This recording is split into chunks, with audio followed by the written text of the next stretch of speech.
Welcome to another episode of Behind the Dream. Today's guest is Claire, a certified nutritionist and personal trainer who's passionate about cutting through the noise and making weight loss simpler and less overwhelming. She focuses on helping women get real results by sticking to the simple, consistent habits that actually work without all the gimmicks.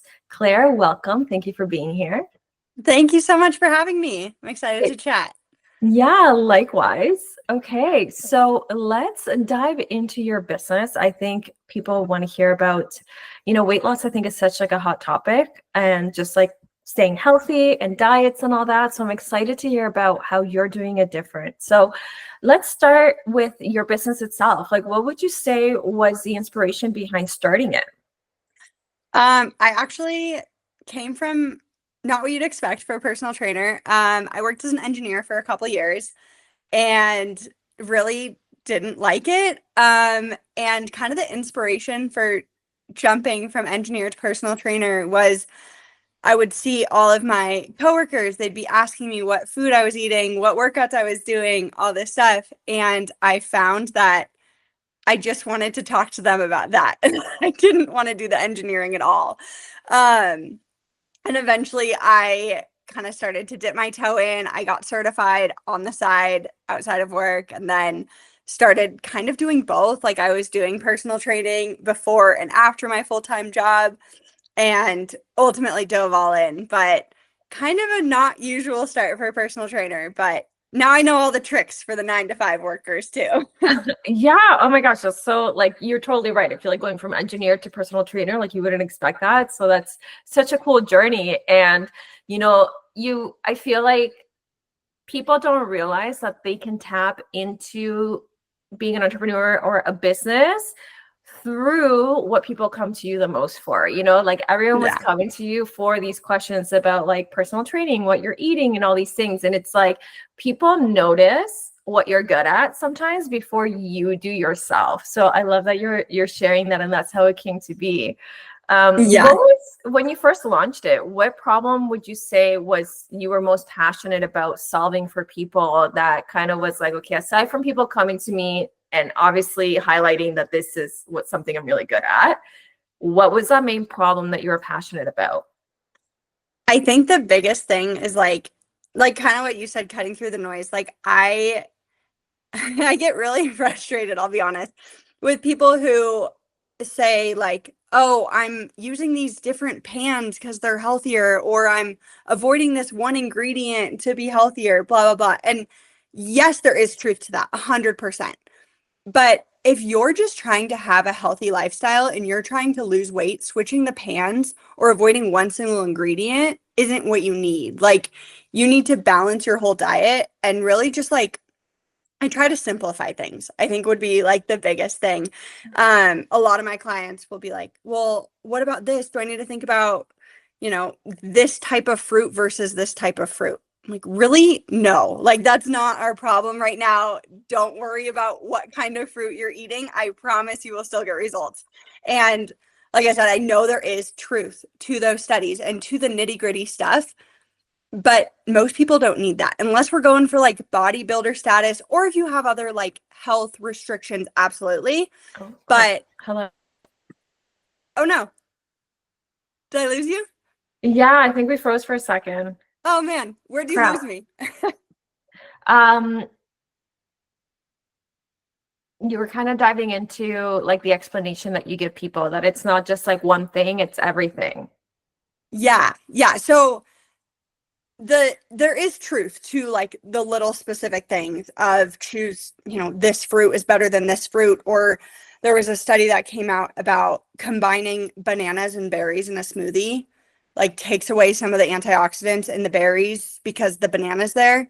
If you like the smoothie better with the banana and you're having that instead of sugary cereal, have the smoothie. Like, for the most part, unless there's some kind of like medical, like nutrition restriction that you have, like an allergy or anything like that, or even sensitivities, of course, avoid that. But for the average person, if we're just going for weight loss, we're not going for bodybuilder status, like all that complex stuff that you get caught up in is just not going to move the needle.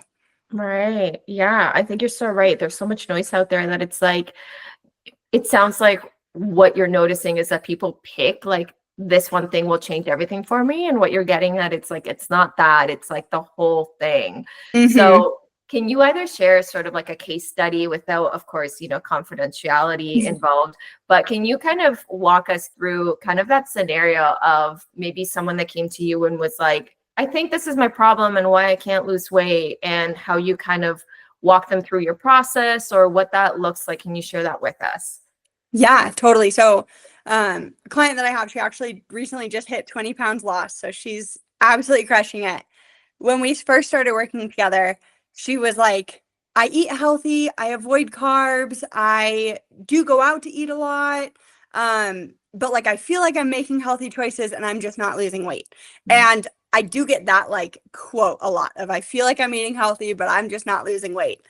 And she still does go out to eat quite a bit. She likes to be social. She likes to go out with her friends, which is totally fine. And we've worked together to make sure that her meals are still balanced. So she's eating more carbs than she ever was, which allows her to do more exercise, build more muscle, not have like crazy cravings at the end of the day because she's eating balanced throughout the day. So she was skipping breakfast pretty much every day. We now eat breakfast every single day. There's even usually a snack that we'll have between breakfast and lunch so that when lunchtime comes around, she's not starving and then she's not forced to overeat at lunchtime. There are also carbs in lunch and fats and veggies and protein. And then same thing for dinner. There's usually a snack between lunch and dinner so that she's not going into dinner over hungry, especially when she's eating out. That's even more important. And then eating out, the biggest thing is just being mindful of the fats that are going to be included in the meal. And fats are necessary. I like to have fats in every single meal, but a lot of times when you're eating out, there are fats added that you don't expect. Right. For example, if you're just baking some veggies in the oven at home, you might put a tiny bit of olive oil on it, but typically if you're in a restaurant, there's a lot more olive oil. There's maybe some butter, there's maybe some sauces. So that's kind of the biggest thing to keep an eye on. Is just like the fat content that you still want some, but just kind of being aware of that. But those are kind of the biggest things that I've worked with her. And like I said, she's eating more than she ever has. She's eating more carbs specifically than she ever has. And she's lost a ton of weight. So she's killing it. That's amazing. So can you kind of explain, kind of share it as a tip, like what does eating balanced actually mean and how can you actually implement that right now in like anyone listening to this today? Yeah, totally. So balanced, I focus on protein, veggies, carbs, and fats. So you want equal servings of each, whether that's one serving of each in every meal or 3 servings of each in every meal. That's based on how hungry you are. But you want it to be equal is the biggest thing. In a perfect world, it's equal in every meal. In a real world, it's equal at the end of the day, and you use your snacks to kind of fill in the gaps or other meals to fill in the gaps. But one serving of carbs is going to be about 20 grams of carbs. One serving of veggies, we'll call that like a cup of veggies. One serving of fats will be about 8 grams of fats, and then one serving of protein will be about 20 grams of protein. So in a meal, we want to have either 1 of all of those things, 2 of all of those things, 1.5 of all of those things. And the biggest way I like to do it is kind of build out your plan for your meals, see where there might be gaps where, for example, I go through phases where I like to have like Greek yogurt for breakfast. I don't like to put veggies in my Greek yogurt. That's just, I don't like that. So I'll make sure that I have, my breakfast, it's got protein and fats from the Greek yogurt, some carbs from the fruit that I throw on there. And then I put my snack between breakfast and lunch is typically just like some baked veggies, or I'll have some fresh veggies. You can dip that in little hack I like to do. The ranch like packets that you can mix with sour cream. You can also mix those with Greek yogurt and it's super tasty, add some protein. Yeah, so that's the biggest thing for balance is whether or not you're having, 3 servings at the end of the day of everything or 6 at the end of the day, you don't want 2 servings of carbs and 7 servings of protein. Right. Yeah, no, and I like that you mentioned that's like in a real world, you're not doing this at every meal. You're just making sure it balances out by the end of the day, which I think is one of those things about like simplifying it. It's like Hmm. if you don't like vegetables in the morning, which not a lot of people do, like that's okay as long as it balances out. And that's, like the simplicity that you're talking about in your business, which I love. Um, Hmm. what would you say, or like how would you explain the nutrition and the personal training aspect combined together to give you the best results? Can you walk us through like what that combination looks like? Yeah, totally. So as far as like the personal training and exercise, I always use however much exercise you're currently getting as a starting point. If you're currently getting 2,000 steps a day, we're going to shoot for 2,500 or 3,000. Eventually, ideally, you're getting up to that 7,500. That's usually the baseline for a lot of like chronic diseases. Mm. You see the most benefit in the steps, kind of like gets to there, and then there is still a little bit more benefit, but just not as much. So 7,500 is kind of the gold standard for steps. As far as exercise, you want to have a combination of strength training because that will build muscle. The more muscle you have, the more calories you're burning, just Right. living and breathing. Um, the act of strength training also burns some calories too, so that's great for weight loss. And then as far as cardio is great for your heart health in addition to burning calories. So you also want that. You really want both in there somehow. Um, to be honest, again, I say this a lot. Like we're not going for bodybuilder status. I am not a bodybuilder personal trainer. So really whatever workouts that you like that are a little bit slower, maybe you're lifting heavier weights is great for strength training.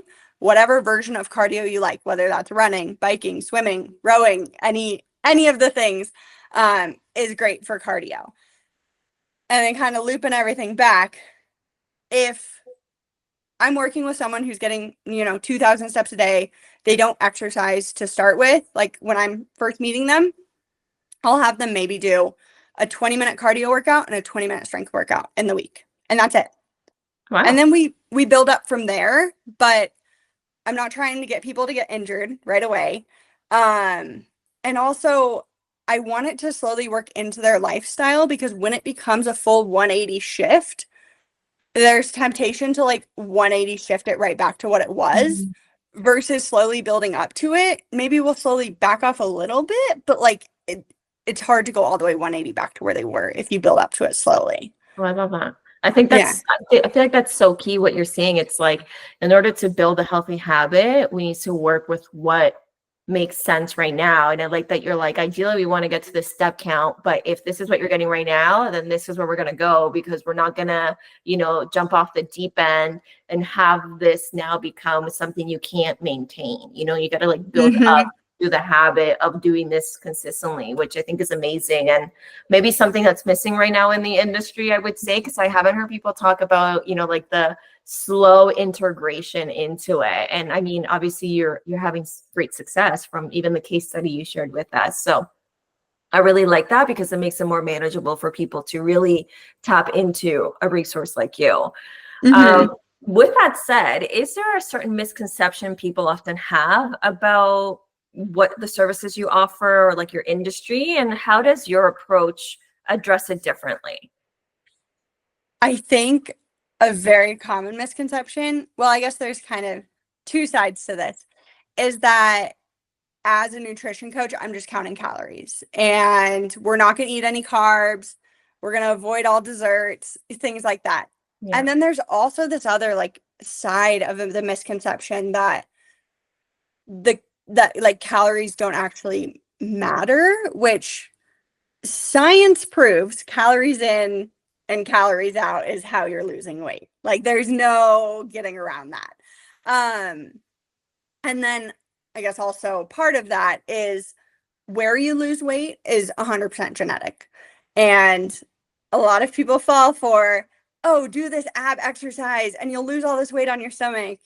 You won't. It's genetic. Maybe you will. Maybe that is where you genetically are losing weight, but it's all genetic. So that's kind of one big misconception, that I try to give my clients as much like of the true information as I can.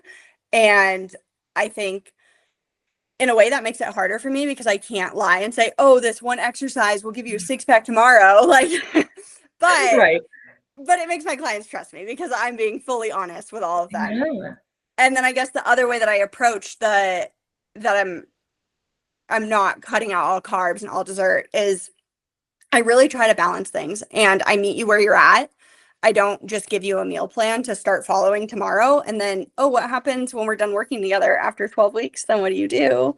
Mhm. I give you all the information. So the way that I work with clients is they'll give me all the food that they're eating in a day.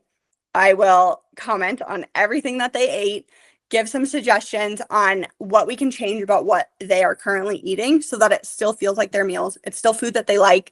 I will literally ask them, what foods do you hate? I will not recommend them. And yeah, so it still like feels like their diet. And I feel like that's something that's very different, that I'm not just giving them a meal plan or a number of calories to hit or a number of macros to hit or anything like that. It's all just like making little tweaks. Yeah. So something that you mentioned that I haven't heard before is this genetics take. It's like, you're not necessarily going to lose weight, or a lot of it comes to the genetics. Can you talk a little bit about that? Because I haven't really heard anyone touch on the genetic side to it, which you're like, people are looking for instant gratification, but I can't necessarily sell that because it's not necessarily true. Yeah, Blah, blah, blah, blah. So can you kind of talk a little bit about how the genetics come into play and how you sort of address that when you're working with clients? totally. Yeah. So where you store fat is genetics. So if you're in a calorie deficit, which all my clients are in a calorie deficit without counting calories, which I can go into more, but your genetics will determine where the weight comes off. So being in a calorie deficit, you will lose fat, but it's just a matter of where. There's nothing that you can do about that. What you can control is where you're building muscle. So if you are trying to make your legs look more toned, adding muscle will help, because toning is a combination of losing fat and building muscle. So when we are trying to tone, we're losing fat. That happens where it happens. But then we can be very intentional about where we are trying to build muscle, what parts of the body we're really focusing on.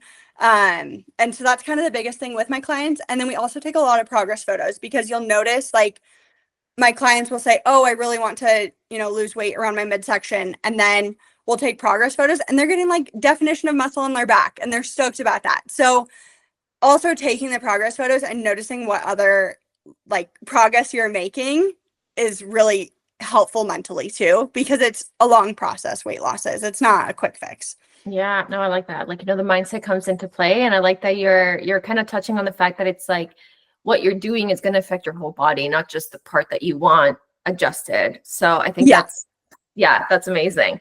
So in terms of your business, I kind of want to switch gears here and talk a little about your journey as an entrepreneur, because you yeah, mentioned that for you in particular, you had your 9 to 5 job, which was completely different than what your business is, which is, I love that. I love when that happens.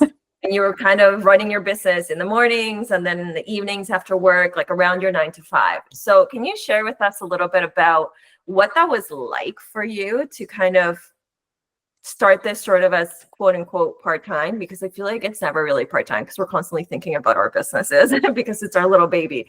But yeah. can you talk a little bit about that? It was exhausting, to be honest. And it was scary. Like I felt like, so I was working as an engineer, had this idea. I had the idea that I didn't like being an engineer for a long time.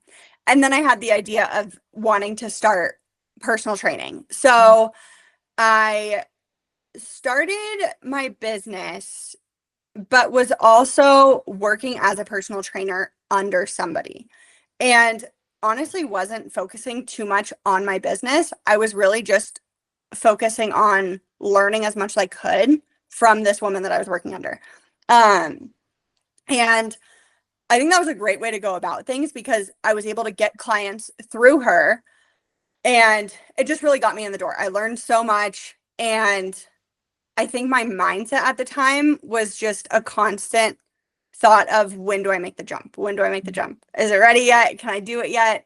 And then ultimately I did make the jump. But but yeah, I feel like that was kind of the early part, that it was exhausting.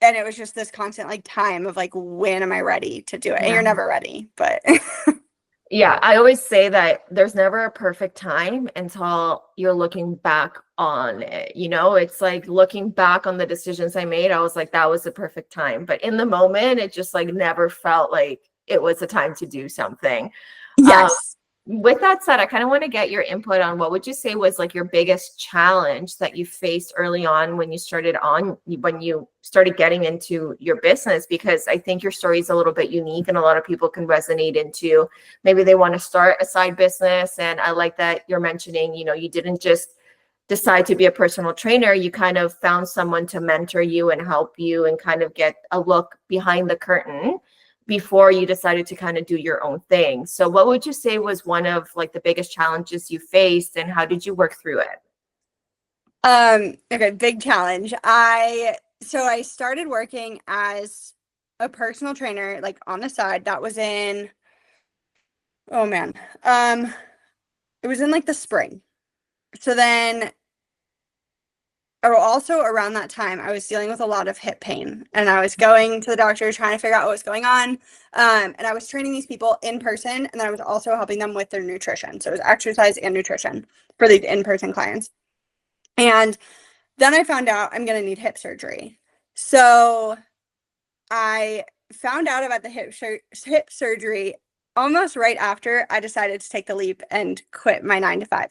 Of course So I have. then, of course, yeah, of course.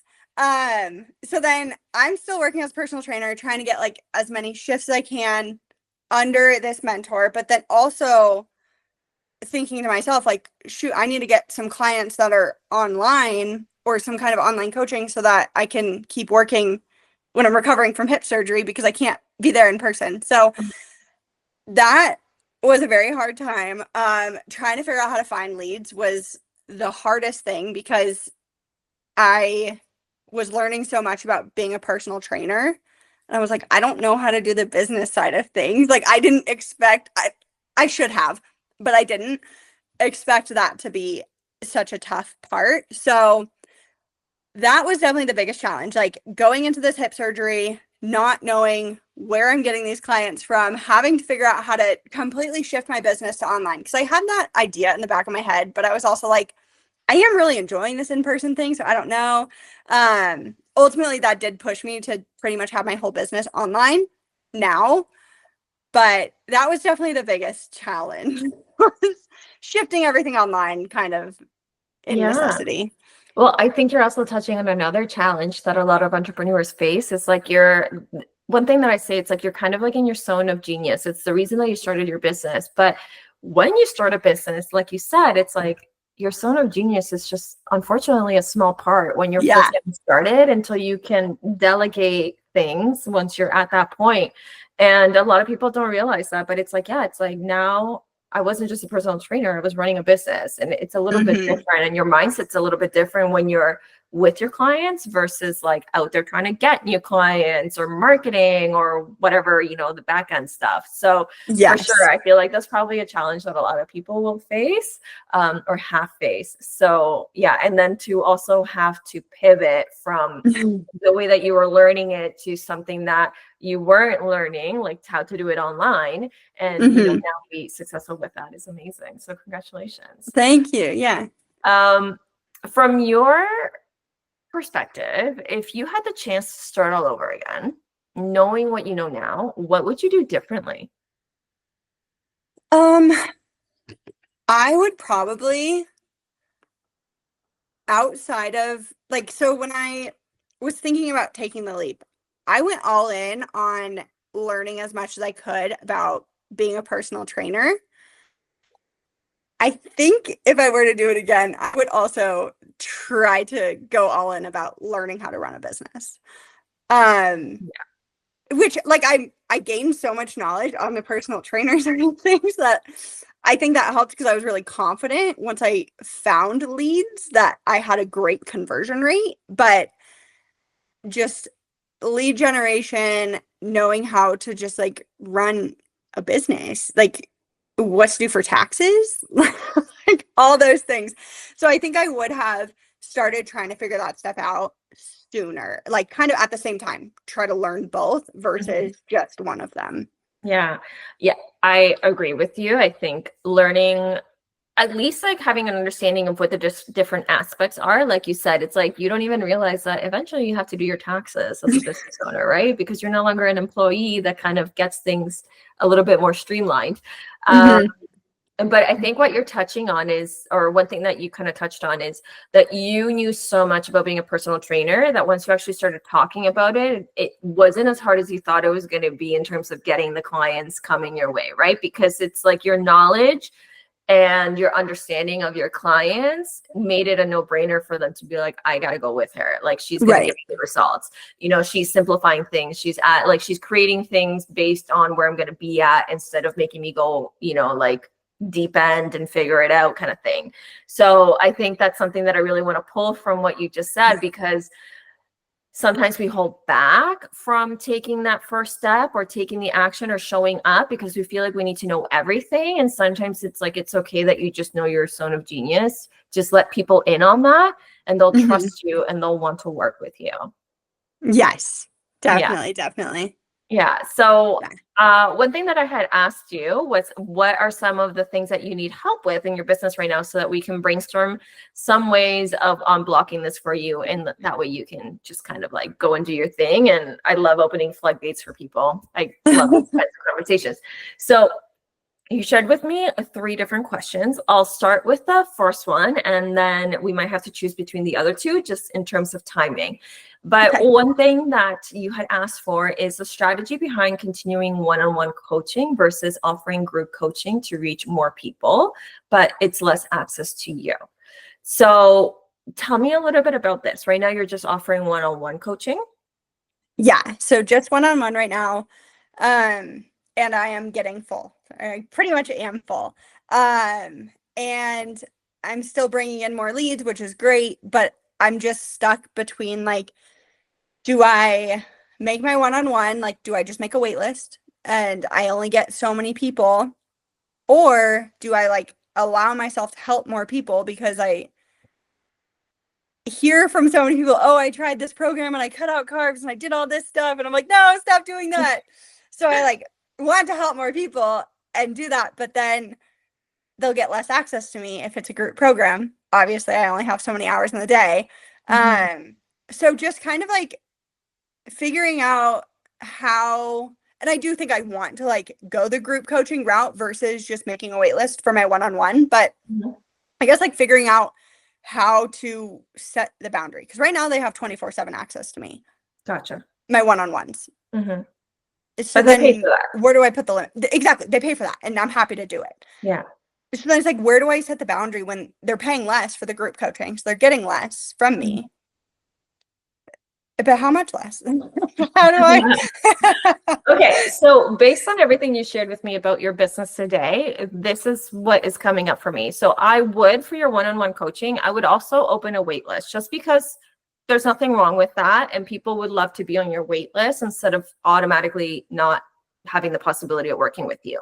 In addition to that, I would also start a group coaching program, because those people on the wait list might be like, okay, well, I'll just jump into the group coaching. And then once the one-on-one opens, I'll flip over here if the group coaching is not for me. And as I say this, you know, like personally, like if I was doing, I would rather do group, because I like to not be alone when it comes to working out and like diets and stuff like that. Yeah. If you put me in a gym with a personal trainer, after a couple of sessions, I'm like, I'm out. Like I can't, like I need the group. I like the energy behind a group, right? So that's also kind of what you're selling to. It's like, you're not alone. You're doing this with a whole bunch of people. So when it comes to like access to you, you could do something like, maybe it's like a WhatsApp group or like a Facebook group or something like that, where you go in there twice a week to answer questions, right? So it's like they're still having some sort of access to you, but it's not 24/7, but they still kind of get that customized one-on-one where they can ask you a question and then you go in and answer that question. But Mhm. in the group setting, because if one person has a question, it's likely that a lot of people do, right? And then Totally. in addition to that, I'm not 100% sure what's included in your one-on-one, but one of the things probably would be a diet-related thing. So you could do in your onboarding, when you're bringing on people into your group coaching, you can offer sort of that nutritional aspect of it, where maybe they're filling out a questionnaire and you're like, okay, based on this, this is sort of what your diet should be like and what sort of exercise you should be doing. And then you start your group program with them, whatever that looks like. And then maybe you have a check-in after 2 months. Like I would set up your group coaching that it's like they have to commit to at least like 3 months or whatever you feel is enough for them to start seeing a transformation, right? That's, if someone wants to come in for 1 month, but you're like, you're not going to see a transformation, don't offer that because it's just, Right. it doesn't make sense for them to spend that money and then for you to be like, that's just not how I'm running my business, right? Mhm. So let's just say it's 3 months or 6 months. Let's make it 6 months for the purpose of this example. So then like when they come in, you do the application, you give them the guidelines that's very customized to them, and then you're running your group program in between that. And then you have a check-in point maybe 3 months after it, if that makes sense based on your experience. And you do another check-in with them. And then, that way, because obviously as they progress, you probably have to adjust what they're doing for them to see more and more progress. And then in between that, they have access to you once or twice a week in a group setting. That's why I'm thinking a Facebook group or a WhatsApp group, because it doesn't make it one-on-one. It's still a group setting. You're not giving too much of your time away. You can manage that a little bit differently than you can the one-on-one where it's like, no, like we're getting on a call, we're doing this together kind of thing, right? Right. For the check-in, would you imagine that to be a video, like a call like this, or just like send a message check-in, like, how are we feeling? I mean, it could be whatever you're comfortable with. Like if you Yeah. find that people commit better to the whole offering when it's a video because it creates a different level of accountability, then I would do a video. And then, yeah, it's just like, it's almost like office hours when you went to school and there was like office hours or whatever, right? It's like today there's office hours from this time to this time, come into the Zoom call, come and answer your questions.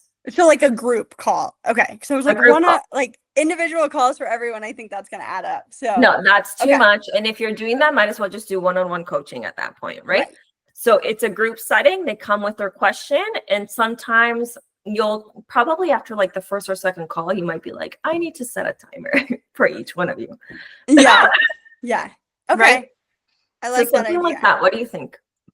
I like that idea a lot. I think the other thing I've been toying around with is making it like a revolving door or everyone starts at once. And I'm leaning toward revolving door, but I guess I'm still not like sold on that. I just feel like it'll make it easier for onboarding and everything if everyone's starting at once. But so you can, so based on what you're saying, you're kind of on the fence about it. And you are right. It's going to make it easier if they all start at the same time. But what you can do, instead of being like, we all start on September 1st, you can be like, okay, you can either start September 1st or September 15th, right? So you almost have like 2 intakes in the month. I like that. So then that way it's still easy for you to onboard all those people at the same time, but you're giving people flexibility. Now, the only point of that I want to just mention is that if I'm starting on the 15th instead of the 1st, like, am I missing out on anything that I should know in terms of like, this is step 1 that everyone should be on? Or does it still make sense for that 2 different openings? Right? Well, I feel like, because I did also think about, which I think I've already kind of nailed down, I had an idea to do like live training calls sort of thing. And, their group, anyone can hop on them. Or doing kind of what you're saying of hop on and then people just ask questions, but I don't necessarily like have a training planned.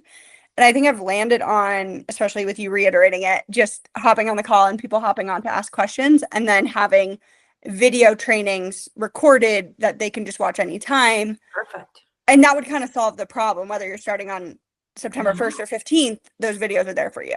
100%. Oh yeah. I love that. I think that works really well. And then it does keep the doors open to it being like an evergreen program, meaning you can Yeah. kind of jump in at any time, but there's still Right. that group aspect to it. You can, you're putting up new trainings on there. So you're getting access to this library. So you're getting so much value from the group. Right. Yeah. And I also don't want to kick people out after 3 months. If they're still seeing value from it, hang around. Like, Yeah. Yeah. yeah. Yeah, Okay. exactly. So then they can just renew. So, you can make the package like, your group program is either 3 months, 6 months, or 12 months. And if you Mhm. sign up for the 3 months, that's fine. But then you have the opportunity to sign up for another 3 months. Or if you're like, this is really good, I want to continue, then choose the 6 months, right? So I would create sort Mhm. of programs that makes like timelines that make sense. Yeah. But yeah, like I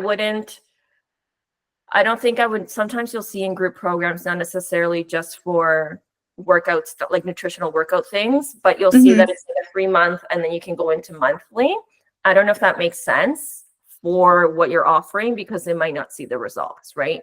So if Right. you think that if they do 3 months, they're going to start seeing results, and if they up it to 4 months, they'll still see results, then sure. But otherwise, it's like, no, like in 3 months, you'll see results, and then you have to commit another 3 months to see the next results. Like that's just Right. unfortunately how it works, right? Yeah. Yeah, I like that. Even if they're paying monthly, but still to have like the 3 month commitment. I Mm-hmm. think that's I think that's definitely a good call. Yeah. Okay. Mm-hmm. Cool. And then you might find that people in the group coaching eventually feed into your one-on-ones because they're like, this Mhm. is so good that I want like that exclusivity customized because I got such good results from something that wasn't customized, right? Right. And do you have any experience or what are your thoughts on doing a group program through Google Drive? I looked into a few apps and I'm very picky about what they have and super particular because I don't want people looking at the calorie count or the macro count. And I'm very particular that it's either full customized app or Google Drive. Okay. So one thing that I did when I first started my business was for anything that was a recording, I would actually go and put it up on YouTube as an unlisted link, meaning that unless Hmm. you had the link, you couldn't access it. Okay. So then that way, like your library could be like a playlist on YouTube.